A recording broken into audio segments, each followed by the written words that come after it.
When we apply discerning instead of being judgmental, then we're able to see the reality of things without getting caught up in our own opinions. Another important aspect of what's essential here, which is being in this place of not disdaining, of functioning without disdaining, we can think of as accompaniment. We've talked about accompaniment several times recently, and just reminding you that it's when we hold up a mirror to others to show them their value. It's when we're willing to bear witness to their suffering and their light, and allow a relationship that fosters shared human dignity and mutual encouragement to do the hard things in life. There is no disdaining in any of these activities. One way I find to sidestep disdaining is in this aspect of accompaniment we call bearing witness to another's suffering. No matter how annoying I may find what a given person says or that person's actions or attitudes, when I stop and take a deep breath and think about the ways that that person struggles in life, the ways that life is really difficult for that person, regardless of whether or not they're willing to admit it. But just knowing that for me prompts a heart connection.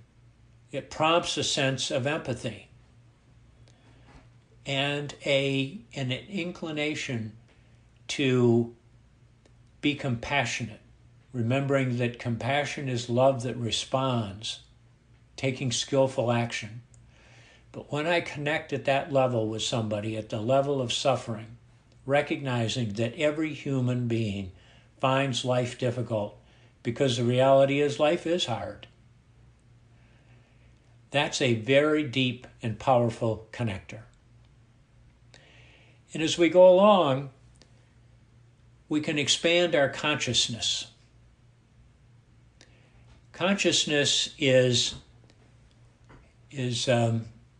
might be described as the scope of how we relate to life.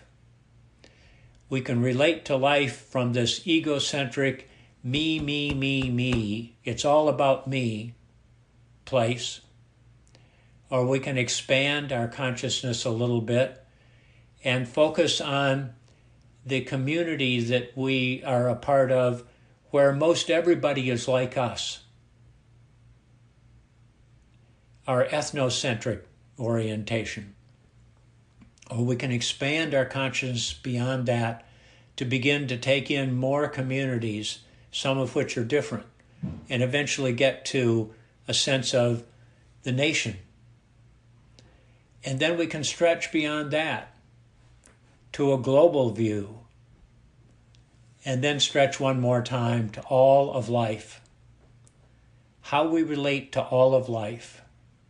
And when we're at that place of being egocentric, that's when we're most likely to experience separateness, which soon leads to loneliness and suffering. But as we expand our consciousness toward all of life, we begin to have this sense of belonging, of connectedness, of support and caring, realizing that one way or another we're all in this together.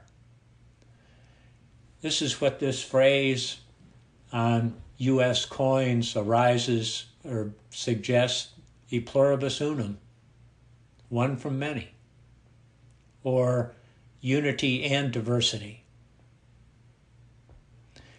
As we expand our consciousness, we're also able to hold multiple perspectives. We're able to look at things very closely in great detail, and we're able to step back and see that picture that was taken from the spaceships of the entire planet, the big blue dot. And the more we're able to bring different perspectives to the situation, the more we're able to expand our consciousness. So when we think about the way forward, there are a couple of things that come up for me. One is the enormous amount of uncertainty and insecurity that's present today. We have uncertainty and insecurity about what's happening with COVID, with what's going on with politics. We have this fear that if the other side wins, they're going to wipe out everything I believe in. We have anxiety about climate change, about what's going to be happening with the economy. It's in a pretty unusual place right now. It's hard to know what's going to happen. This is where discerning matters in dealing with this insecurity and uncertainty. When we apply discerning, when we apply sifting apart, we're able to see the difference between what's really happening and what we're afraid is going to happen. We're much less likely to get caught up in what-ifing, which is a very dangerous reinforcing system that can be very vicious and very negative. We come from a place of understanding rather than fear when we apply discerning, the sifting apart, the curiosity, the listening, the understanding without judgment. And the second aspect of a way forward is weaving a new story. This country, this planet is between stories. The old stories that have held for many decades have been shattered for all kinds of reasons. It happens again and again and again.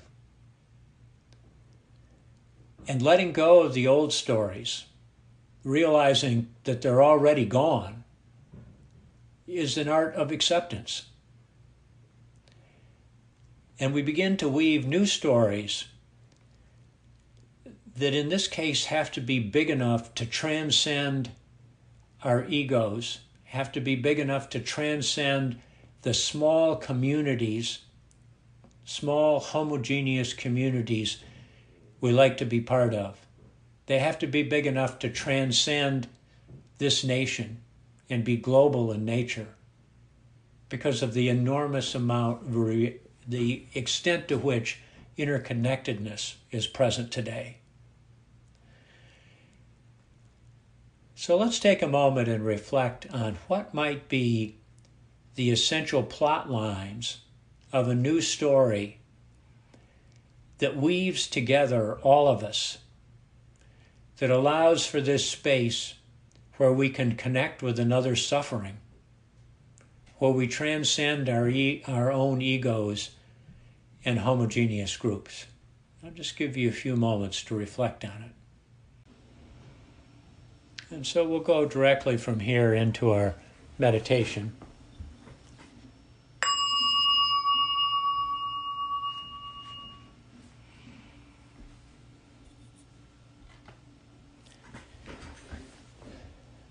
So taking a couple of deep breaths, followed by long, slow out breaths.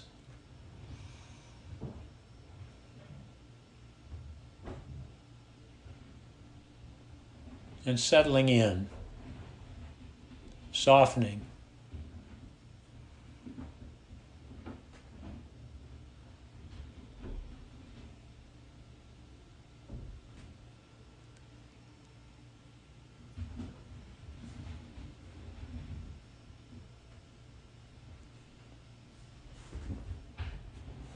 And allowing our attention to go to our breathing.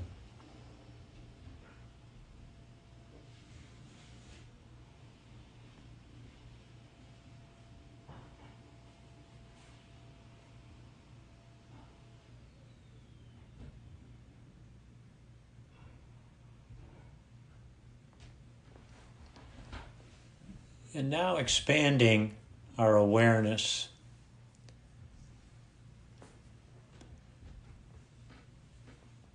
following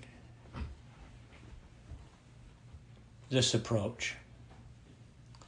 On each in-breath, allowing your awareness to expand just a little bit. We've been concentrating on our breathing. Now on each in-breath, allowing your awareness to expand to your whole body.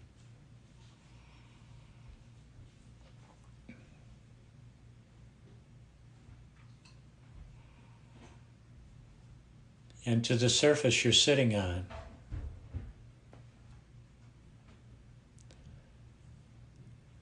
And now expanding our awareness away from just our breathing. On each in-breath,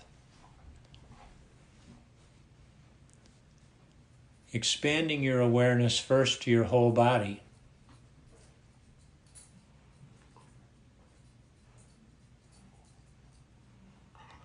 And now to the surface you're sitting on. And on each succeeding in-breath, expanding your awareness to the room you're sitting in. With each in-breath, there's a greater sense of space, of spaciousness.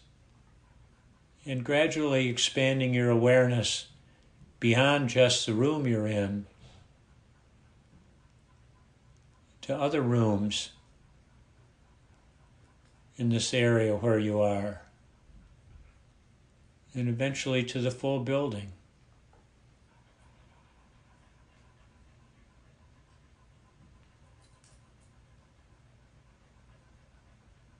And beyond the building to your neighborhood.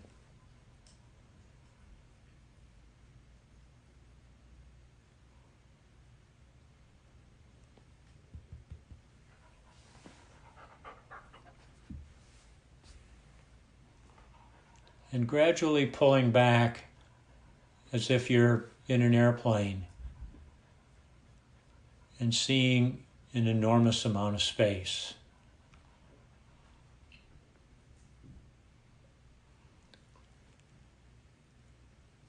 And eventually bringing to mind that image of the earth from outer space.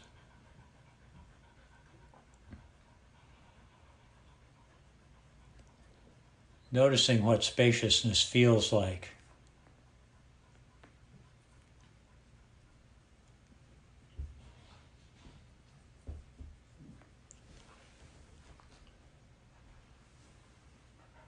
And with this spaciousness, continuing to contemplate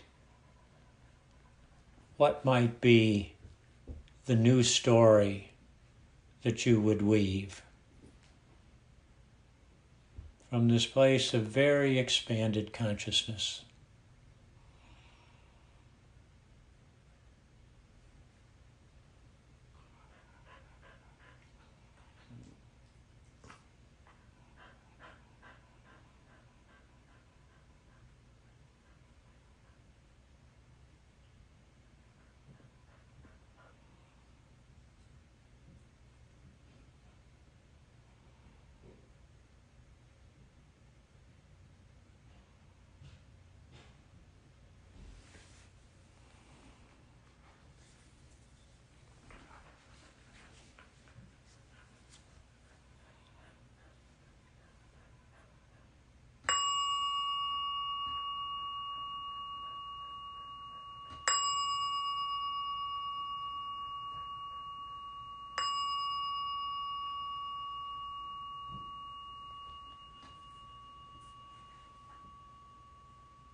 The question this morning is about the way forward. How might you apply discerning and accompanying, that is not disdaining? How might you apply discerning and accompanying as a way forward for you personally and perhaps beyond yourself?